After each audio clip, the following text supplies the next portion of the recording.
see in the distance, you'll see an awkward plane engine. Squint real hard and see. Oh, it's Mount Fuji. It's Fuji-san, and we're about to have an important. It's a food destiny. Hashtag agriculture. I want some food. We do want some food. Oh, nice. Oh, here's my Bougie life. Moshi. Welcome to the Japan YouTube Disbeth Adventure Channel 5000. AKA David and Elizabeth plus Teddy. Even though he wasn't technically there. No, he couldn't go to Japan. But that's okay, he's in the video. He is. And we are recently married folks who thought we'd start up a YouTube video channel and talk about our amazing honeymoon and trips to Japan. Japan. Specifically in this clip, Okinawa. Because the goal is, hopefully, we can help and encourage other people to go because it's such an amazing place, and I think sometimes it gets overlooked, you know? I think many times it's out of the way, and the whole thing is to raise these awareness, like it's out of the way places that you might not go to. So, with of course a fluffy white dog to coax you into watching them. Yeah. He's added bonus. But so I think so let's just jump right into it. So Okinawa island off the main island of Japan in the south tropical region. Naha specifically is where we were. Yeah, so the capital. About a 3-hour plane flight from good old Japan, and I think the first thing I didn't realize is this is actually not part of Japan. It was actually an ancient kingdom, the Ryukyu Kingdom. I can't remember goodness how many years ago, but there's a World Heritage Site there, Shirijo Castle, and of course, as luck would have it, the weather was. Alright, we're here. We're here at Shirijo Castle, and we found the Iron Throne of Japan. Found it. A little rainy. Just a little rainy. But you know what, though? It enhanced the trip in a way because we got there and it was raining, but that meant that we were forced to go and explore other places because we were planning on going to the beach right off the bat. Isn't that right, Teddy? Ugh. But then it started raining, so yes, it rained upon my soul. Not really, just kidding. But then we went to, instead, Naha Marketplace, where we discovered the Owl Cafe, which had to be one of my favorite parts. I just want to record the moment, because this has never happened in America. We're, eating with owls tonight. We're, this close from them. There's a toucan that's, stalking us. And there's, owls and a capybara. Just right there, casually right there. You can walk right up to it and touch it. I just don't get it. I'm worried about getting my face ripped off. Of Okinawa. It scared the crap out of me. Oh no, it was incredible. So we were walking through the marketplace, which is something you have to do anyway, is go visit Naha Marketplace. And we see these flashing lights saying, "Owls, zoo, come visit," and it's all in Japanese. And yeah, we speak some Japanese. David's really good. I'm still trying to get better, but I was we gotta go. We have to go. And so, we followed the lights, not the yellow brick road, to a creepy basement filled with owls. It wasn't creepy. The hedgehog. 3. Okay, ready?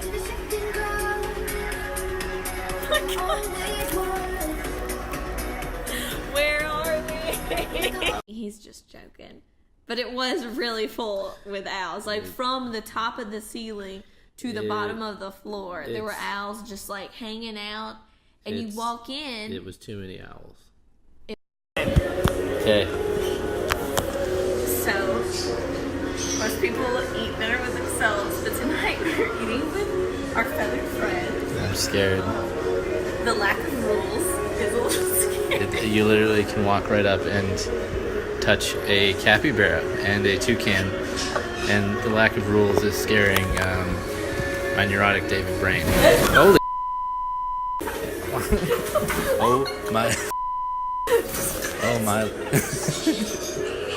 Hey, bird. It was a lot. It was a lot of owls. I was stoked, but yet guarded. I think would be the best place to put it. Owls were gonna take my face off, and it was going to be live on Snapchat because I'm that type of person, Snapchatting every single moment of my life, not in an annoying way.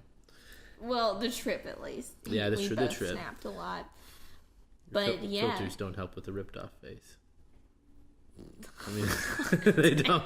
But the real thing is, there were owls. They were unbridled in their freedom. Yeah, they were just roaming about. And the employee told us before we walked in, there was one employee there, and she was telling us, you can just hold them, you can pet them, you just can't touch this toucan. The toucan was a no-no. We understood why soon after coming in, and the bird of prey swooped in to try to make my nightmares come to fruition. He was just angry, I think, because he was the one toucan in a room of 50 owls. But I mean, without a doubt, that's I'd have to say the must go to. We wouldn't have gone if it hadn't started raining. So this is true. It was kind of a blessing in disguise. It truly was. And after which it was a great experience. All my joking aside, it was a really fun experience to go and see and pet owls. And as you can see, the face was not ripped off at all. It was actually very enjoyable. The owls were tamed owls. They even played with gerbils at one point, which I'm pretty sure in America, if that happened, they would eat the gerbils. That's right. Isn't that right, Teddy? But after surviving this perilous encounter with our dear good friends in the raptor family, better fact check that. I actually don't know if in the raptor family. We went off and we just did some exploring around the Naha marketplace. And yeah, and that's where we found Teddy didn't go to Japan, so he's running off on us. He didn't know. But that's where we kind of stumbled around and found a lot of the shrines that we did. One of them being Shurijo.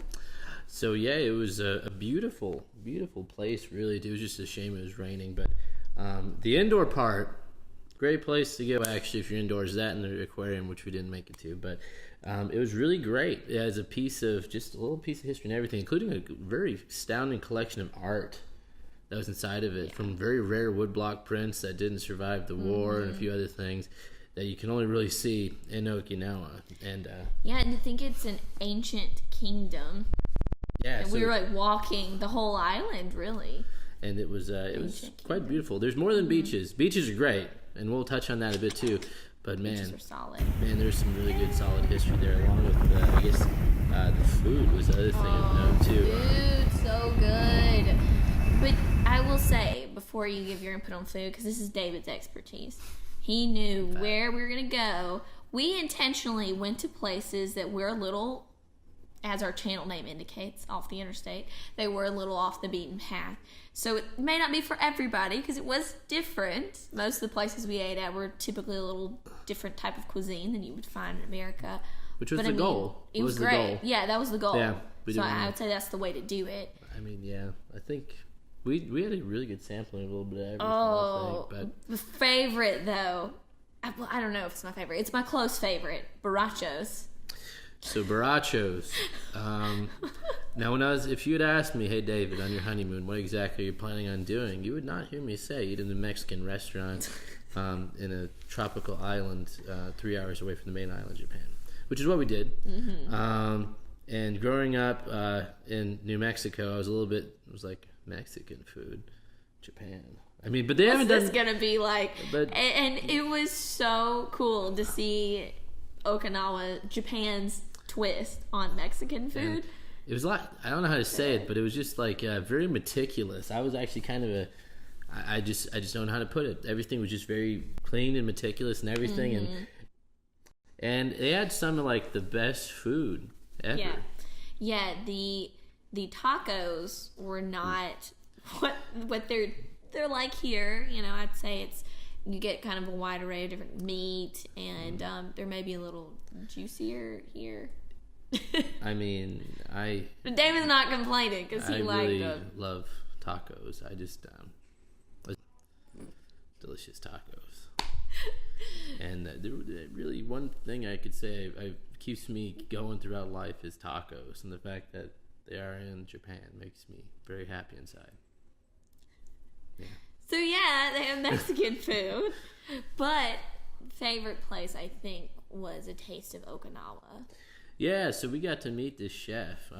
It was not planned, actually. We had no idea. They did cooking classes at this one place. A great date or anything idea, really, just to go out there and get... date, if you're casually taking your date to Japan. Or it could end up being a bad date idea. And they'd be like, I hate cooking. Cooking's terrible. I should burn in a fire. But hey, cooking uses fire, so you're set.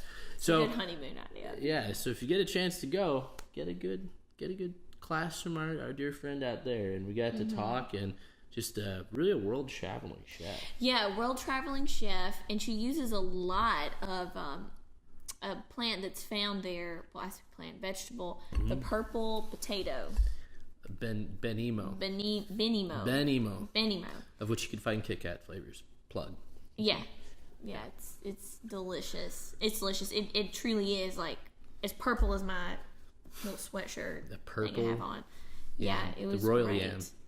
It was the royal yam. Really, the royal yam. And so basically all of her dishes used this purple yam, which you're not going to find in America, typically. No, I wouldn't think. I would be shocked. I'd be pretty stoked. But no, so this purple delicacy, as well as other things, fusion dishes, Italian fusion dishes, like these like Japanese meatballs, of all things. Yeah.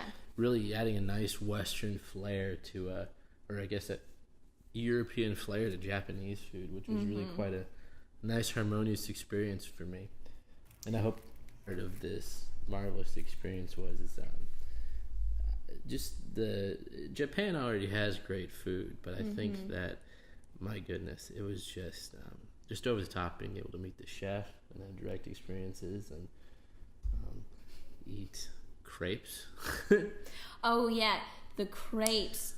Oh. Good fluffy pancake bill. Someone cleaned out the pancake department. I'm in all of this. This is peach and rose hip, and I cannot wait to just Squishy. Oh, it was like my favorite part of the food in Japan. The crepes. And Okinawa specifically, we went to, what was it, the Happy Pancake. It's either there or Kyoto. You get done eating and your belly feels like it's about to explode and you need to go walk. The beaches in Okinawa are primo. The water is really green.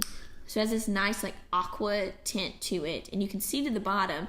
And it's so cool too that they put up nets in the beaches, maybe several feet out to keep jellyfish from coming and stinging you. An idea I think we should implement in America. And we were there pretty early, and we even saw like a lot of people like getting up early to go out and swim, even when it was raining and stormy. So just a really pleasant place, and even the locals will frequent the beaches too. There. But how do you get to all these marvelous places? I don't know, David. How do you get to these places? Through the magic of Bernoulli in a plane. But so seriously, so you're going to be in an airplane. It's going to be a longer trip from Tokyo. It's going to be about the equivalent from anywhere in America to Orlando. So about 2 hours, 3 hours, about. But preceding that, getting to Japan itself, it's going to be a long flight. LA is the shortest way to go, at least to my knowledge of what I've done, and it can be anywhere from 10 to 14 hours there, and it'll be shorter going back. But really, and also it's the shortest and probably the cheapest place to fly into Tokyo, Narita, or Haneda. Yeah, and I'm not crazy about flying anyway, but the plane flight was probably the best. The international flight was one of the best plane flights I think I've ever had. It was so smooth, and they're like feeding you the entire time. So they want everybody to be happy and mellow. And I was really impressed with that. I didn't expect it to be as comfortable as it was. It was a very enjoyable experience, and honestly, we've flown both the big ones, JAL and ANA, and they've both been great. If you can, shout out 787 Dreamliner, go on one. This man loves his airplanes. I love that. I love that plane. It is one of the most well-designed planes I've ever seen. As a nerdy engineer, I love that plane. Just love that plane. But I'm going to stop myself now. But so that's like a good intro into Okinawa, and that's kind of where we'd like to leave off. We're going to be looking at Next, kicking it in Kyoto is going to be our next stop on our honeymoon. hashtag kicking it Montage. Yeah, kicking it in Kyoto. Look for the trending hashtag. Well, on that beautiful note, we will see you guys on the next video. Bye-bye. We encourage you guys to check out our next video coming out shortly about Kyoto and all its eccentricities, up to and including a giant river, a bunch of weeaboos hanging out in a manga museum, and moe pictures of two people who definitely are not the leaders of this channel. All that and more.